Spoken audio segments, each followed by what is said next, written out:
नमस्कार दोस्तों, आपका स्वागत है मौर्य एडु हब पर।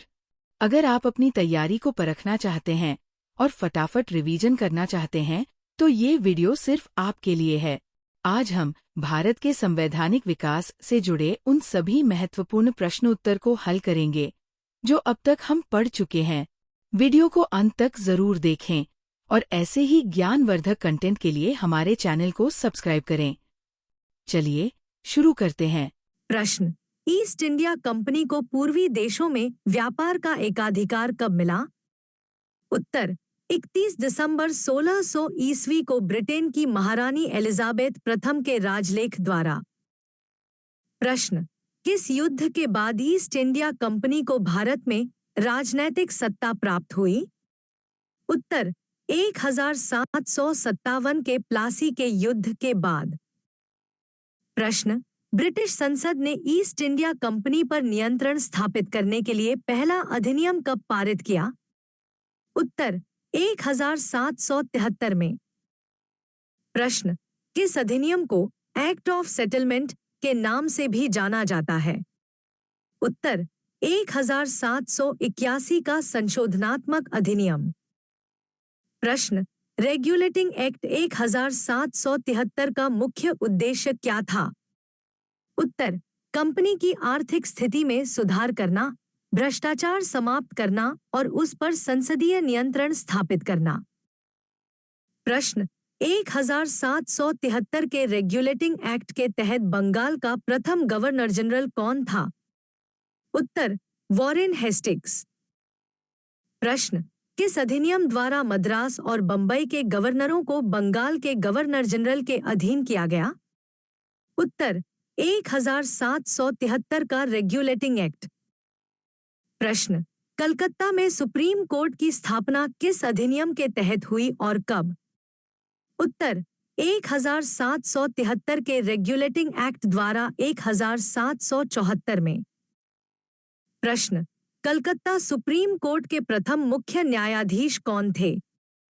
उत्तर, सर एलिजा इम्पे।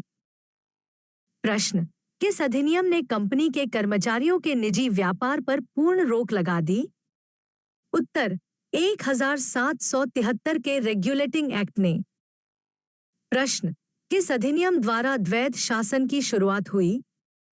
उत्तर, पिट्स इंडिया एक्ट 1784।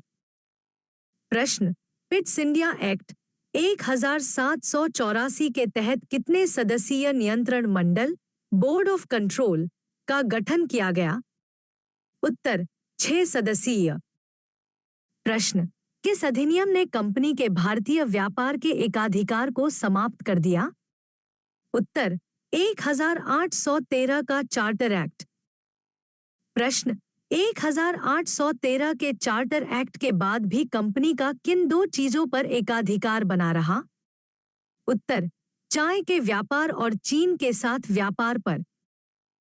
प्रश्न, किस अधिनियम के तहत ईसाई मिशनरियों को भारत में प्रवेश की छूट दी गई? उत्तर, 1813 का चार्टर एक्ट। प्रश्न, किस एक्ट में पहली बार भारतीय शिक्षा के लिए प्रतिवर्ष 1 लाख रुपए की धनराशि अलग रखने का प्रावधान किया गया? उत्तर, 1813 का चार्टर एक्ट। प्रश्न, किस अधिनियम ने कंपनी के पूर्ण व्यापारिक एकाधिकार को समाप्त कर दिया, चाय और चीन के व्यापार सहित? उत्तर, 1833 का चार्टर एक्ट।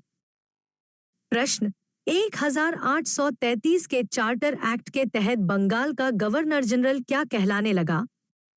उत्तर, भारत का गवर्नर जनरल। प्रश्न, भारत का प्रथम गवर्नर जनरल कौन था? उत्तर, लॉर्ड विलियम बेंटिंक। प्रश्न, 1833 के अधिनियम द्वारा गवर्नर जनरल की कार्यकारी परिषद में किसे कानूनी सदस्य के रूप में सम्मिलित किया गया? उत्तर, मैकाले को। प्रश्न, किस अधिनियम द्वारा सरकारी सेवाओं में जातीय व नस्लीय भेदभाव पर रोक लगाई गई? उत्तर, 1833 के चार्टर एक्ट द्वारा। प्रश्न, किस अधिनियम ने भारत में दास प्रथा को अवैध घोषित किया? उत्तर, 1833 का चार्टर एक्ट।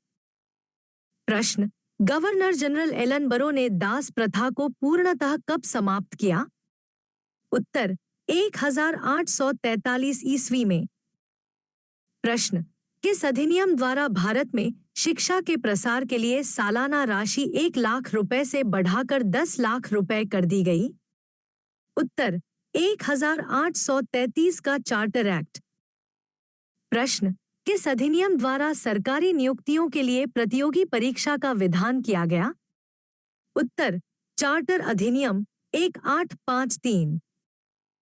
प्रश्न, किस अधिनियम के तहत ईस्ट इंडिया कंपनी का शासन समाप्त कर दिया गया? उत्तर, भारत शासन अधिनियम 1858। प्रश्न, 1858 के अधिनियम के बाद भारतीय शासन का दायित्व किसे सौंपा गया? उत्तर, ब्रिटिश क्राउन सरकार को। प्रश्न, भारत का प्रथम वायसराय कौन था? उत्तर, लॉर्ड कैनिंग।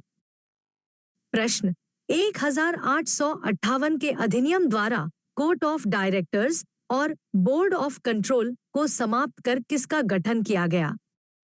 उत्तर, 15 सदस्यीय भारत परिषद का, जिसका अध्यक्ष भारत राज्य सचिव होता था।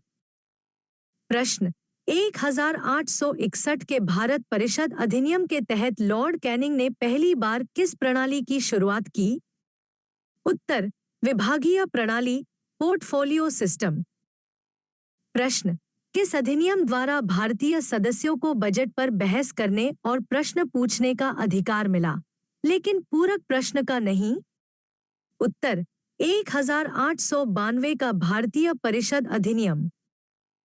प्रश्न, 1909 के भारतीय परिषद अधिनियम को और किस नाम से जाना जाता है? उत्तर, मार्लिमेंटो सुधार। प्रश्न, 1909 के अधिनियम के समय भारत के वायसराय और भारत सचिव कौन थे? उत्तर, वायसराय लॉर्ड मिंटो और भारत सचिव मार्ले थे। प्रश्न, किस अधिनियम द्वारा मुसलमानों के लिए सांप्रदायिक निर्वाचन प्रणाली की शुरुआत की गई? उत्तर, 1909 के भारतीय परिषद अधिनियम द्वारा। प्रश्न, किस अधिनियम के तहत गवर्नर जनरल की कार्यकारिणी परिषद में सत्येंद्र प्रसाद सिन्हा को कानूनी सदस्य के रूप में नियुक्त किया गया? उत्तर, 1909 का अधिनियम। प्रश्न, किस अधिनियम को मॉन्टेग्यू-चेम्सफोर्ड सुधार के नाम से भी जाना जाता है? उत्तर, भारत शासन अधिनियम 1919। प्रश्न, 1919 के अधिनियम का तात्कालिक कारण क्या था? उत्तर, 1916 का होम रूल आंदोलन। प्रश्न, किस अधिनियम द्वारा भारत में पहली बार स्पीकर पद की शुरुआत की गई? उत्तर, 1919 के अधिनियम द्वारा। प्रश्न, केंद्रीय विधानसभा के प्रथम स्पीकर कौन थे? उत्तर, फ्रेडरिक व्हाइट, 1922। प्रश्न, केंद्रीय विधानसभा के प्रथम भारतीय स्पीकर कौन थे? उत्तर, विट्ठल भाई पटेल, 1925। प्रश्न, किस अधिनियम द्वारा प्रांतों में द्वैध शासन की स्थापना की गई? उत्तर, 1919 के भारत शासन अधिनियम द्वारा। प्रश्न, प्रांतों में द्वैध शासन का जनक किसे माना जाता है? उत्तर, लियोनेल कर्टिस। प्रश्न, किस अधिनियम ने देशी रियासतों के महत्व को देखते हुए नरेश मंडल का गठन किया? उत्तर, 1919 का एक्ट। प्रश्न, 1935 के भारत शासन अधिनियम में कितने भाग, अनुच्छेद और अनुसूचियां थी? उत्तर, 14 भाग, 321 अनुच्छेद, धाराएं और 10 अनुसूचियां। प्रश्न, 1935 के अधिनियम के तहत किस देश को भारत से अलग किया गया? उत्तर, बर्मा, वर्तमान म्यांमार को। प्रश्न, 1935 के अधिनियम द्वारा प्रांतीय स्तर पर द्वैध शासन को समाप्त कर कहाँ द्वैध शासन प्रणाली स्थापित की गई? उत्तर, केंद्रीय स्तर पर। प्रश्न, किस अधिनियम द्वारा भारत में संघीय न्यायालय की स्थापना का प्रावधान किया गया? उत्तर 1935 का एक्ट।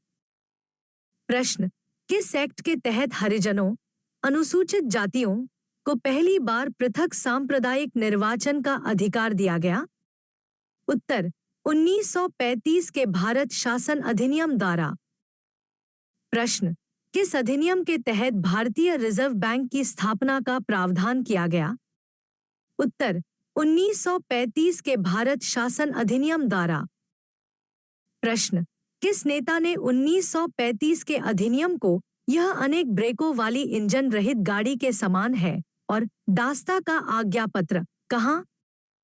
तो दोस्तों, आज हमने उन सभी महत्वपूर्ण सवालों को हल किया जो भारत के संवैधानिक विकास टॉपिक से अक्सर परीक्षाओं में पूछे जाते हैं। हमें उम्मीद है कि ये वीडियो आपके लिए बहुत उपयोगी रहा होगा।